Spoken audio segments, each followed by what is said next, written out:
ఏపీకి కేంద్ర ప్రభుత్వం శుభవార్త వినిపించింది. ఏపీలోని రైలు ప్రయాణికులకు దక్షిణ మధ్య రైల్వే అధికారులు శుభవార్త చెప్పారు. విజయవాడ డివిజన్ పరిధిలో 40 రైళ్లకు కొత్తగా 30 రైల్వే స్టేషన్లలో హాల్టింగ్ సౌకర్యం కల్పించారు.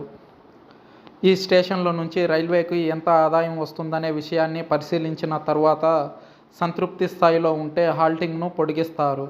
లేదంటే కేవలం 6 నెలలకు లేదంటే ఏడాది కాలం వరకు పరిమితం చేస్తారు. ఈ నెల 20వ తేదీ నుంచి 26వ తేదీ లోపు దశల వారీగా హాల్టింగ్ సౌకర్యం ప్రారంభమవుతుంది. ప్రస్తుతం ఈ క్రింద పేర్కొన్న స్టేషన్లలో ఎక్స్ప్రెస్, సూపర్ఫాస్ట్ రైళ్లు నిలుపుతారు.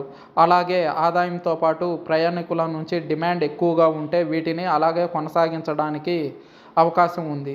దీనికి ఆయా ప్రాంతాల్లోని ఉద్యోగులు, విద్యార్థులు, కార్మికులు, వ్యాపారులు కేంద్ర ప్రభుత్వానికి సంబంధించిన ప్రజాప్రతినిధుల రికమెండేషన్ చేయించాల్సి ఉంటుంది.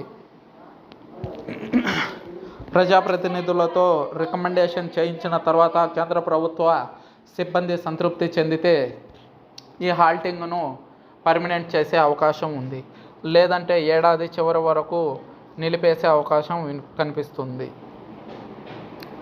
కొత్తగా నర్సాపూర్కు సంబంధించి రైల్వే జోన్ను కూడా ప్రకటించే అవకాశం ఉందని తెలుస్తుంది.